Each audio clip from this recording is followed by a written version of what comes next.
السلام علیکم، میں ہوں مرتضیٰ اور آپ لوگ دیکھ رہے ہیں واہ Pakistan digital news network. جیسا کہ آپ کو پتہ ہی ہے کہ پاکستان کے اندر جو اس وقت سیاسی صورتحال ہو یا معاشی صورتحال ہو یا لوگوں کے مسائل ہوں، اس کے اندر ایک عدم استحکام اور تشدد کی فضا جو ہے وہ بڑھتی چلی آ رہی ہے، اور اس کی ریسنٹ ایگزامپل جو ہے وہ ہمارے سامنے پنجاب میں ہونے والا ثانیہ جو جڑا والا کے اندر ہوا، وہ کہ ایک بدترین مثال جسے کہتے ہیں نا معاشرتی بیرا روی کی، وہ ہمارے سامنے آتی ہے۔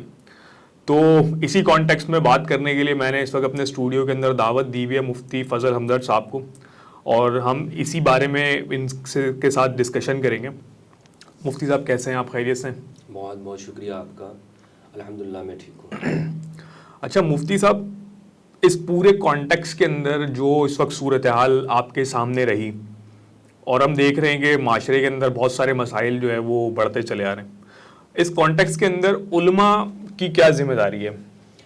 بسم اللہ والصلاۃ والسلام علی رسول اللہ وآلہ وآلہ۔ سب سے پہلے تو میں آپ کا نہایت متشکر اور ممنون ہوں کہ آپ نے مجھے اپنے اس پروگرام کے اندر مدعو کیا، اور آپ کا یوٹیوب چینل ہے جس پر آپ حالات حاضرہ کے اوپر گفتگو کرتے ہیں، اور یہ ایک انتہائی ضروری ہے کہ انسان اپنے معاشرے سے واقف ہو کہ معاشرے کے اندر جو ہو رہا ہے اس میں ہماری کیا ذمہ داری بنتی ہے، ہم اپنا انفرادی اور اجتماعی کردار کس طرح سے معاشرے کی بہتری کے لیے ادا کر سکتے ہیں۔ علماء کرام بھی اس معاشرے کا ایک اہم حصہ ہیں۔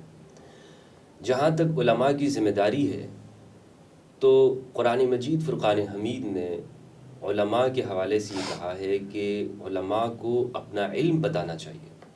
بے شک۔ اول تو ایک شخص کے پاس اگر وہ کہتا ہے کہ میں اسکالر ہوں یا عالم یا ریسرچر ہوں، تو جو اس نے جانا ہے سیکھا ہے اس پر عمل کرے۔ سب سے پہلی ذمہ داری اس کی اپنے فرد کے اعتبار سے ہے۔ دوسری یہ کہ جو حق اور سچ وہ جانتا ہے تو اس کو بلا کم و کاس اسی طرح سے عوام کے سامنے بیان کرے، یعنی ایسا نہ ہو کہ وہ اس حق کو جانتے ہوئے اس لیے چھپا دے کہ اس میں میرے خلاف کوئی بات ہے یا میرے معاشرے کے خلاف یا اس میں میرے فرقے یا مسلک پر کوئی زد پڑتی ہے، صحیح، تو اس وجہ سے وہ حق کو چھپا دے۔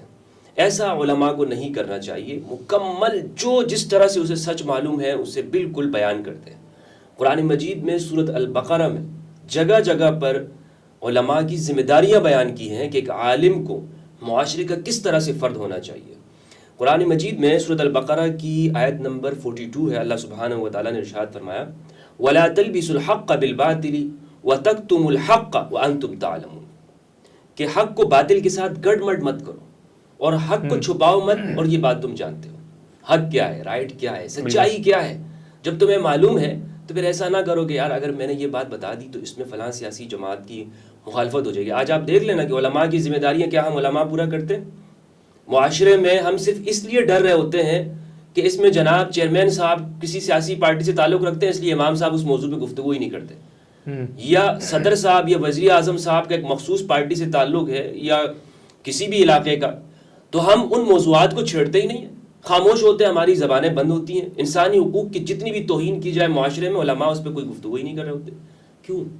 اس لیے کہ ہم حق کو جانتے بوجھتے چھپا رہے ہیں۔ تو علماء کی ذمہ داری یہ سب سے بڑی ذمہ داری کہ اس پہ عمل کرے اور پھر اس حق کو اسی طرح بیان کرے، اس میں ڈنڈی نہ مارے۔ یہ علماء کی سب سے بڑی ذمہ داری ہے۔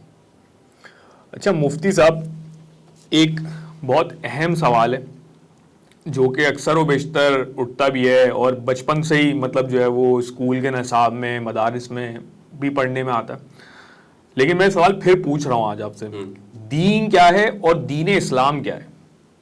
لیکن دین ہمارے ہاں جس طرح بہت ساری ٹرمز ریلیجن کی وہ گڑبڑ ہو گئی ہیں، بالکل، اس میں تحریفات ہو گئی ہیں، اسی طرح یہ جو دین کا لفظ ہے اس میں بھی بڑی تبدیلی ہوئی ہے۔ مثلا دین کو مذہب کے ہم معنی سمجھا جانے لگا ہے، مذہب یا دین کو مسلک کے ہم معنی، حالانکہ دین اگر ہم قرآن مجید کی نظر سے دیکھیں تو قرآن مجید نے دین کو کہا ہے فطرت اللہ، یہ اللہ کی فطرت ہے، لا تبدیل لخلق اللہ، اللہ کی خلقت کے اندر کوئی تبدیلی نہیں۔ یعنی دین کا آسان مفہوم اگر مجھ سے آپ پوچھیں تو نیچر اور فطرت ہے۔ صحیح۔ اس دین کو اگر ہم شرعی معنوں میں دیکھیں اس کی تعریف، تو اللہ سبحانہ و تعالیٰ نے اس دنیا کے معاشروں کی تہذیب اور اس کے سدھارنے کے لیے ہر زمانے میں جو انبیاء کرام کو بھیجا ہے، ان انبیاء کرام کو کچھ اخلاقی، تہذیبی، شرعی قوانین دے کر بھیجا کہ آپ اپنے معاشروں میں جا کر اس کو سنائیے گا، جس پہ لوگ عمل کریں۔ صحیح۔ اور یہ کوئی ایسا، یعنی دین کوئی ایسی چیز نہیں ہوتی جو باہر سے انسان پہ ڈالی جاتی، دین وہ ہے کہ جو انسان کے اندر سے، ہر سلیم الفطرت شخص کے اندر دین پہلے سے موجود ہوتا ہے، اس کو ابھارتے ہیں انبیاء کرام، اس کے سامنے پیش کرتے ہیں۔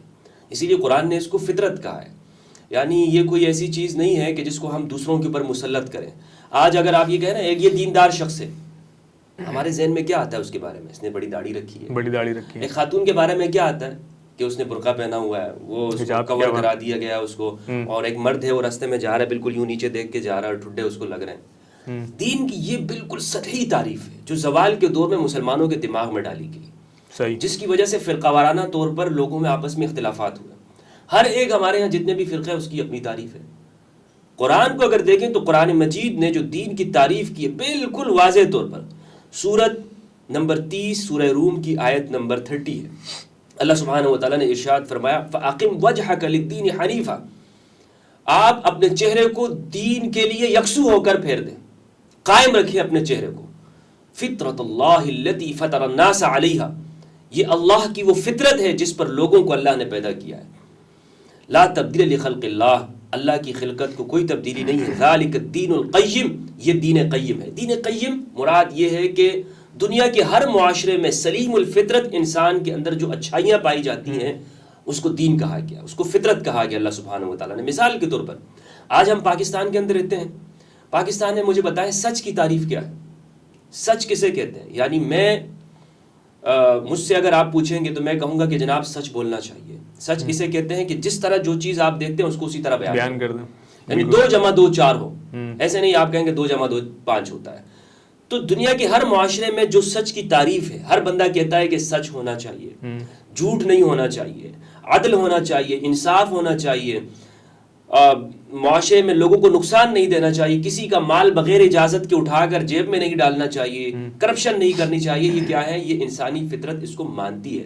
بنیادی سچائیاں اور اخلاقیاں جو ہیں، جو تمام معاشروں میں، خواہ پاکستان ہو، خواہ افریقہ ہو، خواہ دنیا کا ایک متمدن معاشرہ ہو یا دنیا کا سب سے تنزل والا معاشرہ ہو، ہر انسان اس پہ متفق ہوتا ہے۔ اسی کو قرآن نے فطرت کہا ہے، اور اللہ فرماتا ہے یہی فطرت اللہ ہے، اس میں کوئی تبدیلی نہیں ہے۔ اس لیے دین اول سے لے کر آخر تک، نبی صلی اللہ علیہ وآلہ وسلم تک دین ایک ہی ہے، دین میں کوئی تبدیلی نہیں ہے، دین نہیں بدلتا۔ جو چیز بدلتی ہے وہ ہے شریعت۔ صحیح۔ شریعت حضرت موسیٰ علیہ السلام کے زمانے میں قوانین کا وہ مجموعہ جو اللہ نے موسیٰ علیہ السلام کو دیے، ان کے زمانے کے مطابق، جو زمانے کے انوائرمنٹ کے حالات کے مطابق تھا، اس کو شریعت کہا گیا۔ عیسیٰ علیہ السلام کے زمانے میں وہ بدل گئی، اور نبی صلی اللہ علیہ وآلہ وسلم کے زمانے میں اس میں مزید آسانی کی گئی۔ تو شریعت بدلتی ہے، دین نہیں بدلتا، یہ بنیادی فرق ہوتا ہے۔ اچھا، تو اس سے پھر ایک سوال اور پیدا ہوتا ہے کہ مطلب آپ یہ، مطلب مجھے جو تصور مل رہا ہے اس سے وہ یہ سمجھ میں آ رہا ہے کہ جو دین ہے وہ بیسیکلی سسٹمز کا نام ہے جو کہ معاشرے کو چلاتے ہیں۔ کیا مطلب میں صحیح سمجھ رہا ہوں یا اس کے اندر مطلب کوئی چیز میں مس کر رہا ہوں؟ مطلب ایک سوسائٹی کو رن کرنے کے جو ایلیمنٹس ہیں، جو بنیادی ایلیمنٹس ہیں، یہ دین ہے؟ نہیں، جو انسان کے اندر ہے، جو داخل میں ہے۔ دیکھیں سسٹم تو لوگ بناتے ہیں نا، اور فطرت کس نے بنائی ہے؟ اللہ سبحانہ و تعالیٰ نے بنائی ہے انسان کی فطرت۔ اور فطرت سے مراد کسی کی ذاتی پسند ناپسند نہیں ہے کہ مثلا میں کہوں کہ ایک علاقے کا آدمی وہ کہتا ہوں نہیں یار کرپشن اچھی چیز ہوتی ہے، اس کی ذاتی پسند ہوگی۔ جو انسانوں میں مشترکہ اقدار ہیں، ویلیوز ہیں، سچائی ہے، دیانت ہے، جھوٹ نہ بولنا ہے، ظلم نہیں کرنا ہے، اور عدل کرنا، انصاف کرنا، یہ وہ بنیادی ویلیوز اور اخلاقی اقدار جس میں تمام انسانیت اول تا آخر مشترک ہے اور متفق ہے، وہ اللہ نے فطرت کہا ہے اور اسی کو دین قیم کہا ہے۔ صحیح۔ اب انبیاء کرام دراصل کرتے کیا ہے؟ انبیاء کرام وہ آ کر اس دین کو بنیادی طور پر لوگوں کے سامنے ظاہر کرتے ہیں، جو انسان کی فطرت میں ہوتا ہے۔ مثلا آپ نبی صلی اللہ علیہ وسلم کے زمانے کا معاشرہ دیکھ لیں، لوگ اس زمانے میں بظاہر مذہب پہ عمل کر رہے تھے، ٹھیک ہے، کعبۃ اللہ کے متولی تھے، وہ اپنے آپ کو سمجھتے تھے کہ یہ ہمارے اقتدار میں اور کنٹرول کے اندر موجود ہے، حاجیوں کو پانی پلاتے تھے، ستو کا پانی پلاتے تھے گرمی کے اندر جو لوگ آتے تھے وہاں، تو بڑے خادم تھے وہ، لیکن کیا وہ دین پہ تھے؟ وہ دین پہ نہیں تھے۔ انہوں نے انسانوں کو غلام بنایا ہوا تھا. اس زمانے کے جو اعلیٰ ٹیلنٹ تھا اس نوجوانوں کے دماغ کو انہوں نے بالکل کیپچر کیا ہوا تھا ان کو کہ تمہارے اوپر ہماری چودراہٹ ہے, ہمارا سسٹم مانو. صحیح. ان کو بالکل غلامی کی زندگی میں, بلال جیسے نوجوانوں کو جن کی یہ قدر ہے بلال جیسے نوجوانوں کی کہ نبی صلی اللہ علیہ وسلم کو کعبۃ اللہ پہ کھڑا کرتے ہیں. کعبۃ اللہ جو شاعر اللہ میں سے, اس کعبۃ اللہ کے اوپر تاکہ اس کی عظمت کا اعتراف ہو جائے. بے شک کہ بلال کا رنگ اگرچہ سیاہ ہے لیکن یہ انسانیت میں اتنا معتبر ہے افضل ہے کہ تمہاری جتنی بھی چودراہٹ ہے یا قریش کی نسلی تفاخر ہے وہ اس کے قدموں کے نیچے ہے. بے شک. یہ مرتبہ اس کو اللہ سبحانہ و تعالیٰ نے دیا ہے جب آزادی اس کے اندر پیدا ہو گئی. آزادی دیکھیں, یہ جو سسٹم کی بات آپ نے کی نا, سسٹم اس دین کے مطابق ایک عملی طور پر نظام قائم کرنے کا نام ہے. اب مثلا دنیا بھر کے اندر مختلف اس وقت کے جو ادیان یوں سمجھ لیں, سوشلزم ہے اس کا ایک اپنا نظام موجود, بالکل. کیپٹلزم ہے اس کے اوپر پورا یورپ اور امریکہ کے ادارے وہ اس کے اوپر کام کرتے ہیں.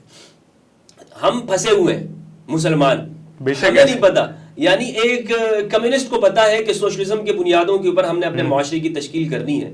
چائنا کمیونزم کی بنیاد پر اپنا سسٹم تشکیل دے رہا ہے, رشیا دے رہا ہے, ویتنام کے اندر ہے, شمالی کوریا کے اندر ہے. جبکہ اس طرف مسلمانوں کے علاقوں میں دیکھیں, مسلمانوں کے علاقوں میں کہتے ہیں دین کا کوئی سسٹم نہیں ہے. کس سسٹم کی آپ بات کرتے ہیں؟ تو یہاں پر یعنی آپ کو ہر چیز میں یعنی بات وہی آ جاتی کہ علماء نے اپنی ذمہ داری نہیں پوری کی ہے. ان علماء نے اگر اپنی ذمہ داری پوری کی ہوتی ہمارے معاشرے کی تو لوگوں میں یہ کنفیوژن نہ ہوتی.